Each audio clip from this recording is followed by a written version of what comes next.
আজকে আপনাদের সঙ্গে খুবই মজার একটা রেসিপি শেয়ার করছি। চিংড়ি মাছ দিয়ে সিম ভর্তা। চিংড়ি মাছ দিয়ে সিম ভর্তা করার জন্য প্রথমে এখানে কিছু চিংড়ি মাছ নিয়েছি। মাছগুলোকে ভালো মতো ধুয়ে বেছে নিয়েছি। মাছটা একটা সাইডে থাক। এদিকে চুলায় একটা প্যান বসিয়ে দিলাম। প্যানের ভিতরে দিয়ে দিচ্ছি কিছুটা তেল। তেলের ভিতরে চিংড়ি মাছটা দিয়ে দিচ্ছি ভেজে নেওয়ার জন্য। চিংড়ি মাছের ভিতরে দিয়ে দিচ্ছি সামান্য একটু লবণ, সামান্য একটু হলুদের গুঁড়া।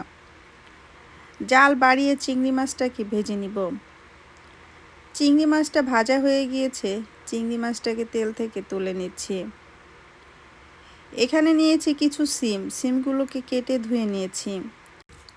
সিমটা একটা সাইডে থাক। এদিকে চুলায় প্যানের ভিতরে বেশ কিছুটা পানি গরম বসিয়েছি। পানির ভিতরে দিয়ে দিচ্ছি 1 চা চামচ পরিমাণে লবণ। অপেক্ষা করব পানিটা বলক আসা পর্যন্ত। পানিটায় বলক চলে এসেছে। পানির ভিতরে সিমগুলো দিয়ে দিলাম সিদ্ধ করার জন্য। ঢাকনা দিয়ে ঢেকে ঢেকে সিমটাকে সিদ্ধ করে নিব। সিমটা সিদ্ধ করে একেবারে গলিয়ে ফেলবো না, কিছুটা শক্ত রেখে সিমটাকে নামিয়ে ফেলব। সিমটা সিদ্ধ হয়ে গিয়েছে। সিমটাকে চুলা থেকে নামিয়ে পানি ঝরিয়ে নিচ্ছি। এদিকে চুলায় প্যানের ভিতরে কিছুটা তেল গরম বসিয়েছি। তেলের ভিতরে কয়েকটা শুকনো মরিচ দিয়ে দিচ্ছি ভেজে নেওয়ার জন্য। শুকনো মরিচটা ভাজা হয়ে গিয়েছে, তেল থেকে তুলে নিচ্ছি। এই তেলের ভিতরে 4টা কাঁচামরিচ ভেজে নিচ্ছি। কাঁচামরিচটা ভাজা হয়ে গিয়েছে, কাঁচামরিচটাও তুলে নিলাম। এই তেলের ভিতরে সিমটা দিয়ে দিলাম।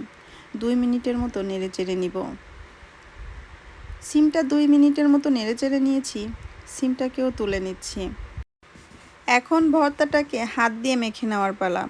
প্রথমে এর ভিতরে কিছুটা সরিষার তেল দিয়ে দিচ্ছি। দিয়ে দিচ্ছি অল্প একটু লবণ, কারণ সব কিছুতেই লবণ ব্যবহার করা হয়েছে। দিয়ে দিচ্ছি 1 চিমটি পরিমাণে টেস্টিং সল্ট। টেস্টিং সল্ট দিলে ভর্তার টেস্ট অনেক ভালো আসে। এখন ভর্তাটাকে হাত দিয়ে মেখে নিচ্ছি। এই ভর্তাটা একেবারে মেখে গলিয়ে ফেলবো না, কিছুটা আস্তে আস্তে রেখে দিব। অনেকে তো বাসায় অনেকভাবে সিম ভর্তা করে খেয়েছেন। আমার রেসিপিতে এইভাবে একবার বাসায় সিম ভর্তা করে খেয়ে দেখতে পারেন। আশা করি আপনাদের কাছে খুব খুব ভালো লাগবে।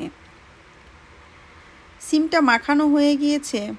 সিমটাকে অন্য একটা প্লেটের ভিতরে তুলে নিচ্ছি। আমার সিম ভর্তার রেসিপিটা আপনাদের কাছে কেমন লেগেছে কমেন্টস করে জানাতে ভুলবেন না।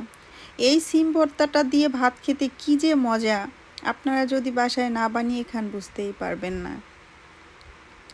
আজকে এই পর্যন্ত। সবাই ভালো থাকবেন, আমার জন্য দোয়া করবেন। আল্লাহ হাফেজ।